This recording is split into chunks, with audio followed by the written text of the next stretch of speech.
शांति। ओम शांति। आज की तारीख है 11 मई 2021। साकार महावाक्य। बाबा कहते मीठे बच्चे, सुख शांति का वरदान एक बाप से ही मिलता है, कोई देहधारी से नहीं। बाबा आए हैं तुम्हें मुक्ति, जीवन मुक्ति की राह दिखाने।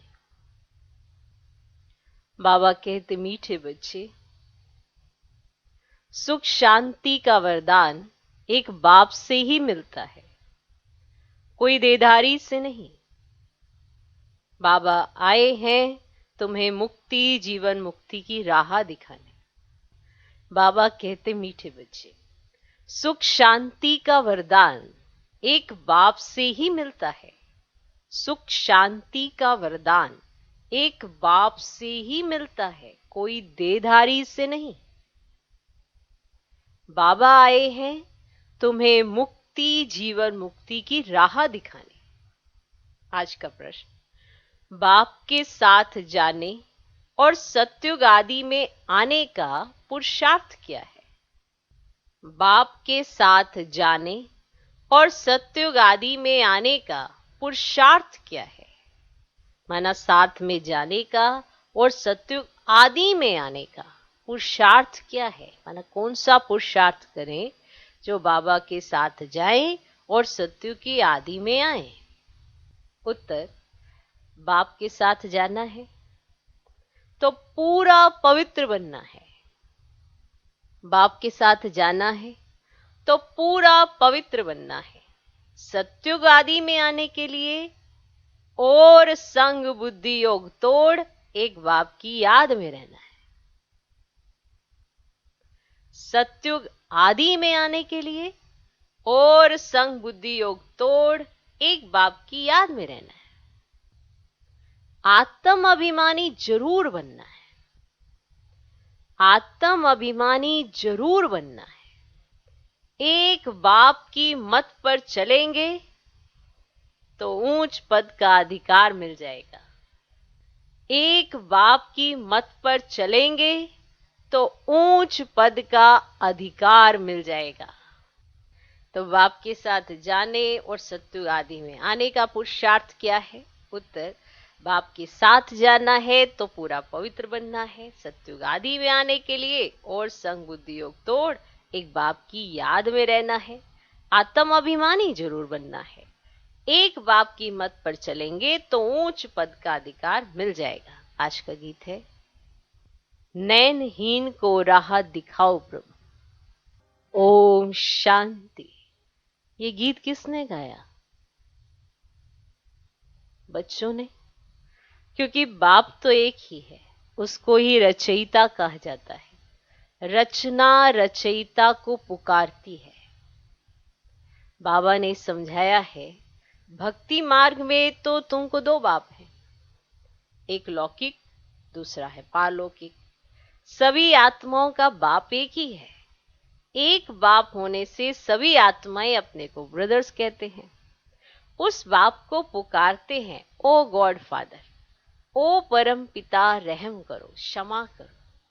भक्तों का रक्षक एक भगवान ही है। पहले पहले तो ये समझाना चाहिए कि हमको दो बाप है। अब पारलौकिक बाप तो सभी का एक है, बाकी लौकिक बाप हर एक का अलग अलग है। अब लौकिक बाप बड़ा व पारलौकिक बाप बड़ा। लौकिक बाप को तो कभी भगवान व परम पिता नहीं कहेंगे। आत्मा का बाप एक ही परम पिता परमात्मा है। आत्मा का नाम कभी बदलता नहीं है, शरीर का नाम बदलता है। आत्मा भिन्न भिन्न शरीर ले पाठ बजाती है, अर्थात पुनर्जन्म लेती है। आखिर भी कितने जन्म मिलते हैं? 100 बाप ही आकर समझाते हैं। बच्चे, तुम अपने जन्मों को नहीं जानते हो। बाप आते ही भारत में है, उनका नाम शिव है। समझते भी हैं शिव परमात्मा है। शिव जयंती व शिवरात्रि भी मनाते हैं। वह निराकार है, जैसे आत्मा भी निराकार है। निराकार से साकार में आते पाठ बजाने। अब निराकार शिव तो शरीर बिगर पाठ बजा ना सके। मनुष्य इन बातों को कुछ भी नहीं समझते हैं, नैनहीन है। ये शरीर के दो नेत्र तो सबको है, तीसरा ज्ञान का नेत्र आत्मा को नहीं है। शरीर के दो नेत्र तो सबके पास है, तीसरा ज्ञान का नेत्र आत्मा को नहीं है, जिसको दिव्य चक्षु भी कहते हैं। आत्मा अपने बाप को भूल गई है, इसीलिए पुकारते हैं नैनहीन को राह बताओ। कौन सी राह? शांति धाम और सुखधाम की। सर्व का सदगति दाता सतगुरु एक ही है। मनुष्य मनुष्य का गुरु बन सदगति दे नहीं सकता। ना खुद सदगति पाते हैं, ना औरों को देते हैं। एक बाप ही सर्व को सदगति देते हैं। उस अलग बाप को ही याद करना है। बाप समझाते हैं, कोई भी मनुष्य मात्र मुक्ति, जीवन मुक्ति, शांति और सुख सदा काल के लिए दे नहीं सकते। कोई भी मनुष्य हो, ना तो वो मुक्ति दे सकते, ना जीवन मुक्ति दे सकते, ना वो शांति दे सकते, ना सुख सदा काल के लिए दे सकते। चाहे कोई भी मनुष्य हो, नहीं दे सकते। सुख शांति का वरदान तो एक बाप ही दे सकते हैं। मनुष्य मनुष्य को नहीं दे सकते। भारतवासी सतो प्रधान थे तो सत्युगी स्वर्गवासी थे। आत्मा पवित्र थी, भारत को स्वर्ग कहा जाता है, जबकि आत्माएं पवित्र सतो प्रधान थी। तुम जानते हो, बरोबर आज से 5000 वर्ष पहले भारत स्वर्ग सतो प्रधान था। इन लक्ष्मी नारायण का राज्य था। अभी कलयुग का भी अंत है, इसको नरक कहा जाता है। जानते हो ये बात? यही भारत स्वर्ग था तो बहुत धनवान था, हीरे जवाहरातों के महल थे। बाप बच्चों को याद दिलाते हैं, याद आया कुछ? सतयुग आदि में इन लक्ष्मी नारायण की राजधानी थी, उसको स्वर्ग बैकुंठ कहा जाता है। अभी तो स्वर्ग है नहीं, ये बाप समझाते हैं। बाबा भारत में ही आते हैं, निराकार शिव की जयंती भी मनाते हैं, परंतु वे क्या करते हैं ये कोई नहीं जानते। हम आत्माओं का बाप शिव है, उनकी हम जयंती मनाते हैं। बाप की बायोग्राफी को भी नहीं जानते। अब गाया भी जाते हैं, दुख में सिमरन सब करें, पुकारते हैं, ओ गॉड फादर रहम करो, हम बहुत दुखी हैं, क्योंकि ये रावण राज्य है। वर्ष वर्ष रावण को जलाते हैं ना, परंतु ये किसको पता ही नहीं कि 10 शीश वाला रावण क्या चीज है। हम उनको जलाते क्यों हैं? ये कौन सा दुश्मन है जो उनकी एफजी बनाए जलाते हैं? माना ये ऐसा कौन सा दुश्मन है जिसकी एफजी बनाई जाती है और फिर उसको जलाया जाता है? तो ये भारत का सबसे बड़ा दुश्मन होगा ना। और आज का मनुष्य देखो कैसे कैसे कर्म करता है, और फिर सोचता है कि हमने तो ऐसे कर्म किए नहीं। सब रावण के राज्य में ऐसा हो रहा है। भारतवासी बिल्कुल नहीं जानते, क्योंकि ज्ञान का तीसरा नेत्र नहीं है, तब तो राम राज्य मांगते हैं कि उन्हें चाहिए राम राज्य। अगर राम राज्य में रावण था तो वो क्यों मांगेंगे? लेकिन राम राज्य में सुख ही सुख था, रावण नहीं था। रावण राज्य में रावण ही रावण है, चारों तरफ रावण ही रावण, इसीलिए आप देखते हो उसको जलाया भी जाता है। तो 5 विकार स्त्री में, 5 विकार पुरुष में, इसलिए इनको रावण संप्रदाय कहा जाता है। ये रावण 5 विकार ही बड़े से बड़ा दुश्मन है। ये जो 5 विकार है ना, ये आत्मा के बड़े दुश्मन है। इन्होंने आत्मा का जो संस्कार, जो स्वभाव, जो गुण, जो चरित्र, वो सब खत्म कर दिया। ये सबसे बड़े दुश्मन है आत्मा के। इसीलिए जिसका कारण क्या होता है, एफजी बनाए जलाते हैं। उन्होंने कुछ ऐसा किया है ना जिसकी वजह से आत्मा पर ग्रहण लग गया। चिंतन करने की बात है कि रावण ने ऐसा क्या किया। रावण ने आधा कल्प का ग्रहण लगाया, फिर बाप आया, उसने ग्रहण उतारा। और कैसे ग्रहण लगा ये सबको अब जान लो बाप के द्वारा। इसीलिए उसकी एफजी बनाते हैं, फिर जलाते हैं। भारतवासियों को ये पता नहीं पड़ता कि रावण है कौन जिसको जलाते हैं। ये रावण राज्य कब से शुरू हुआ ये भी किसको पता नहीं है ना। इस पे विचार करना चाहिए। रावण कौन, आखिर कहाँ है रावण। कोई मनुष्य जैसा दिखने वाला नहीं है। ये 5 विकार हैं जो स्त्री में भी है, पुरुष में भी। इसलिए रावण संप्रदाय है। इसलिए आत्मा पर ग्रहण लगा हुआ है, इसीलिए कि ये सबसे बड़ा दुश्मन है आत्मा का। आत्मा की उन्नति नहीं होने देता और ही उसे गिराता चला जाता है। तो अब सोचें, ये रावण राज्य कब से शुरू हुआ ये भी किसको पता नहीं है।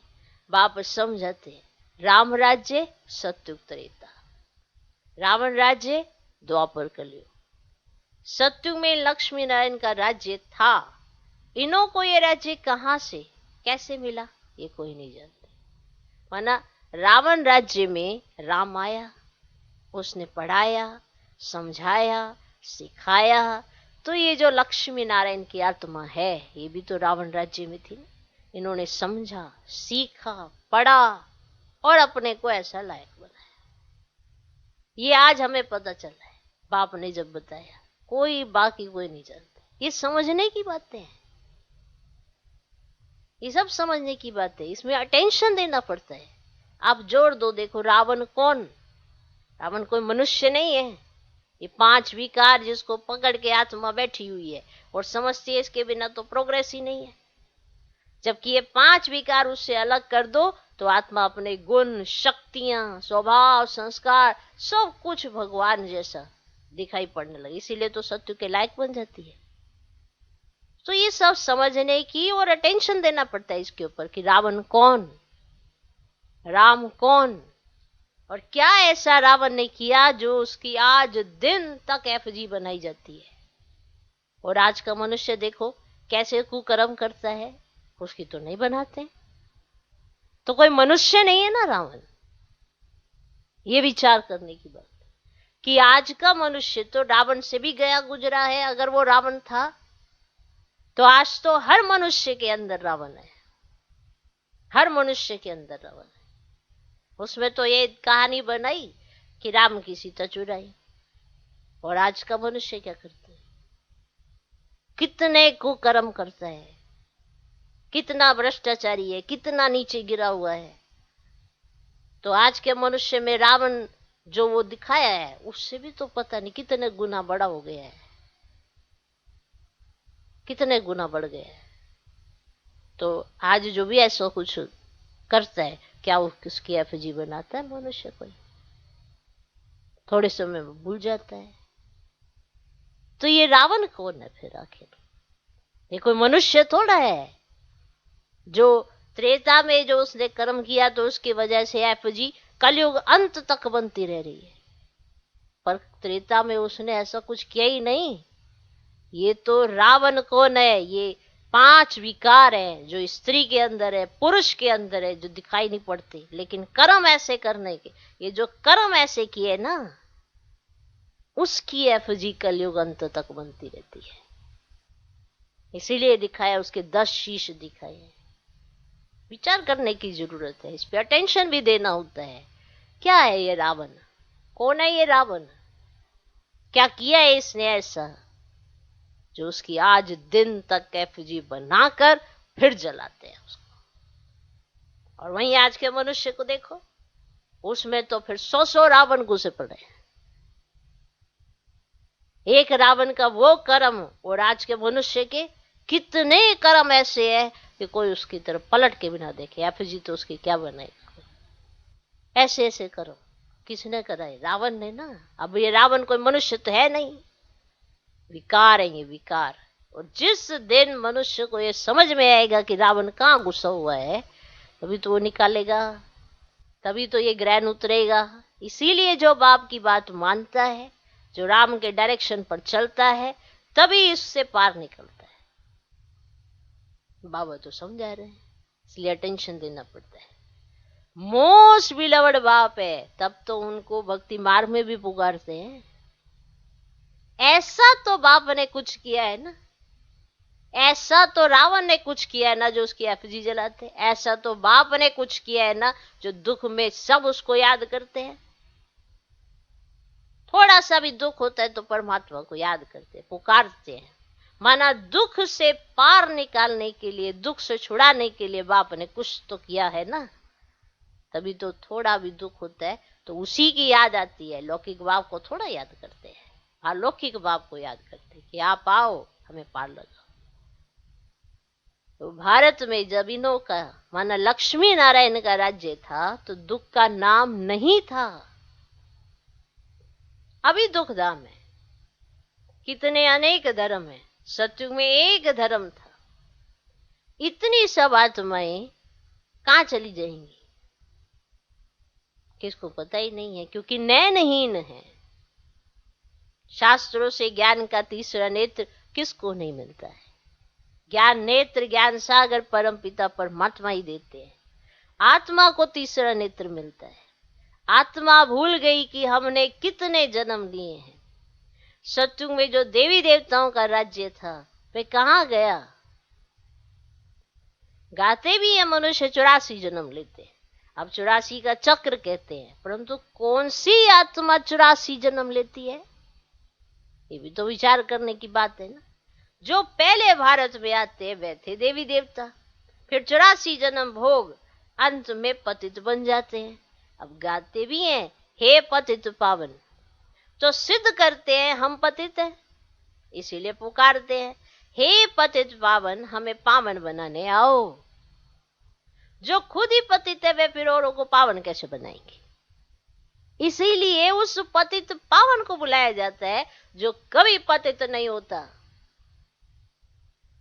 तो बाप समझाते हैं आधा कल्प भक्ति मार्ग में रावण राज्य, 5 विकार होने कारण भारत ने इतना दुख को पाया है। 5 विकारों के कारण इतना दुखी हुए। 84 जन्म तो लेते ही है, उनका भी हिसाब समझाना चाहिए। पहले पहले सत्युग में है सतो प्रधान, फिर त्रेता में सतो, तो आत्मा में खाद पड़ती है।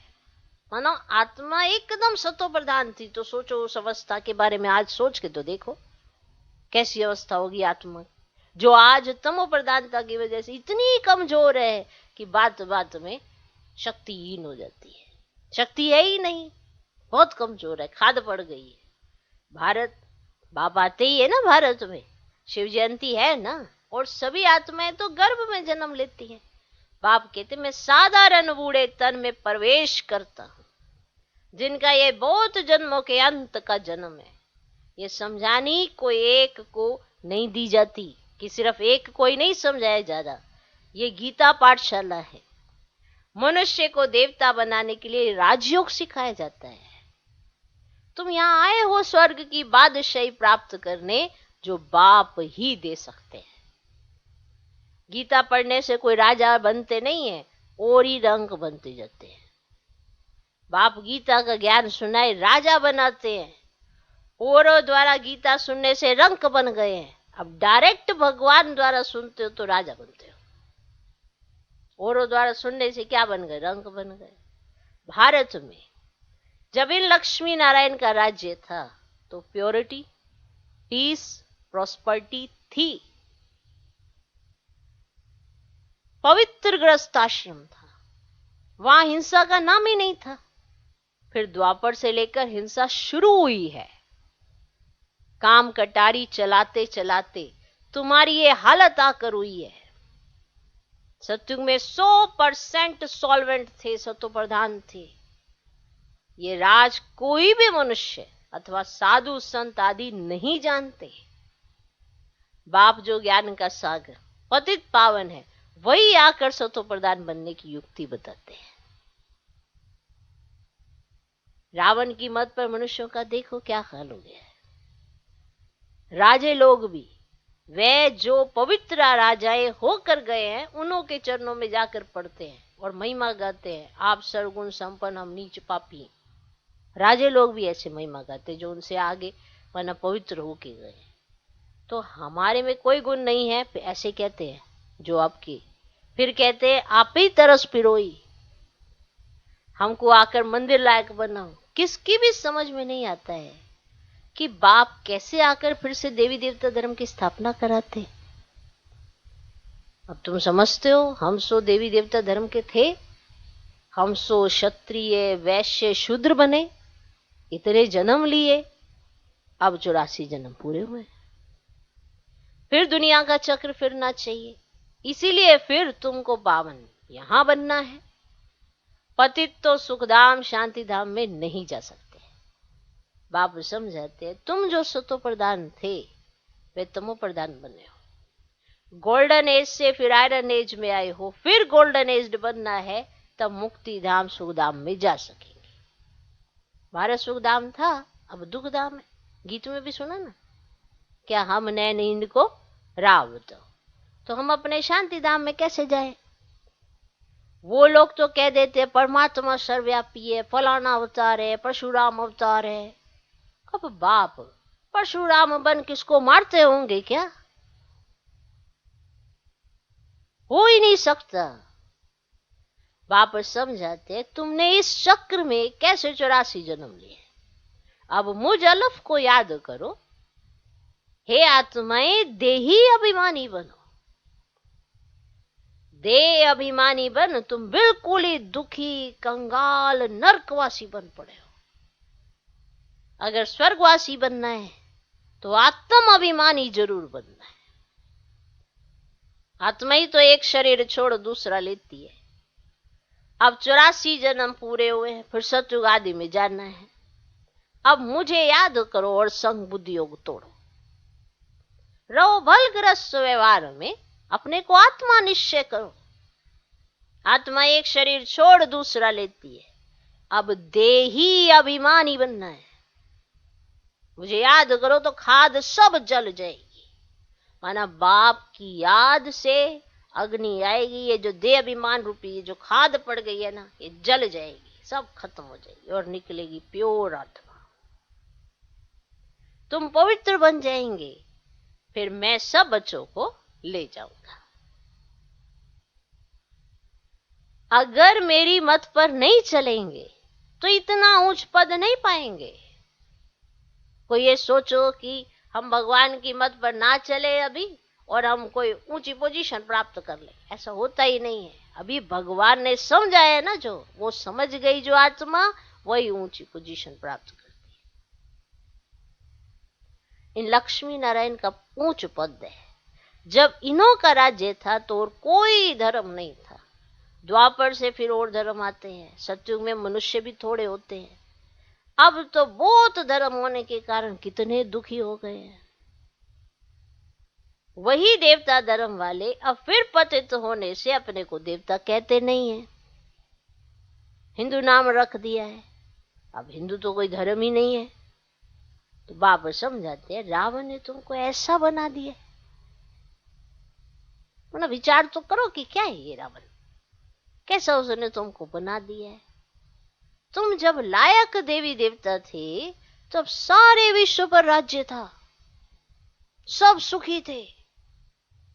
अब दुखी बन पड़े। भारत हेवन था, वो अब हेल बन गया है। फिर हेल को हेवन बाप बिगर कोई बना ना सके। अब देवताओं को संपूर्ण निर्विकारी कहा जाता है। यहां के मनुष्य तो संपूर्ण विकारी है, इनको कहा जाता है पतित। भारत शिवालय था, शिव बाबा की स्थापना की हुई थी। अब आप स्वर्ग बनाते हैं, फिर रावण नरक बनाते हैं। रावण श्राप देते हैं, बाप 21 जन्म के लिए वर्षा देते हैं। अब तुम हर एक बाप को ही याद करो, हर एक बाप को ही याद करो, कोई भी देधारी को नहीं। देदारी को भगवान नहीं कहा जाता, भगवान तो एक ही है। अब बाप तो बेहद का वर्षा देते हैं, फिर रावण श्रापित तो बना देते हैं। इस समय भारत श्रापित है, बहुत दुखी है। अब इस रावण पर जीत पानी है। गाया भी जाता है, दे दान तो छूटे ग्रहण। वो ग्रहण जो लगता है वह तो पृथ्वी का परछाया है। पृथ्वी जब ऐसे सामने आ जाती तो सूरज पे लग जाता है, कभी चांद पे लग जाता है ना। वो तो पृथ्वी का परछाया है। अब बाप कहते तुम्हारे ऊपर 5 विकारों रूपी रावण का ग्रहण लगा हुआ है। तुम्हारे ऊपर ऐसे रावण का परछाया है, माना 5 विकारों रूपी रावण का। तो ये रावण कोई मनुष्य नहीं है, 5 विकार रावण है। इसको अंदर से पहचानो, देखो कौन सा भूत तुमको तंग करता है। तो अब बाप कहते तुम्हारे ऊपर 5 विकारों रूपी रावण का ग्रहण है। ये 5 विकार दान में दे देने हैं, क्योंकि तुम्हारे तो है नहीं। तुम्हें क्या रावण से लगाव है, रावण की प्रॉपर्टी से लगाव है, तो क्यों काहे को तुम उसको साथ में लेके घूमते हो। ये 5 विकार दान में दे देने हैं। पहला तो दान दो कि हम कभी विकार में नहीं जाएंगे। पहले तो ये दान दो कि हम कभी विकार में नहीं जाएंगे। ये काम कटारी मनुष्य को पतित बनाती है। ये काम कटारी ही मनुष्य को पतित बनाती है। तो पहला अपने आप से वायदा करो कि ऐसे विकार में कभी नहीं जाएंगे। अच्छा, मीठे मीठे सिकिल दे बच्चों प्रति माता पिता बाप दादा का याद प्यार और गुड मॉर्निंग। रूहानी बाप की रूहानी बच्चों को नमस्ते। हम रूहानी बच्चों की भी रूहानी बाप को नमस्ते नमस्ते नमस्ते। Good morning good morning good morning. धारणा के लिए मुख्य सर पहला पॉइंट, बाप जो नॉलेज देते हैं उसे पूरा अटेंशन देकर पढ़ना है। वरना ऐसा नहीं कि पढ़ दिया रावण ये राम ऐसे सत्य त्रेता।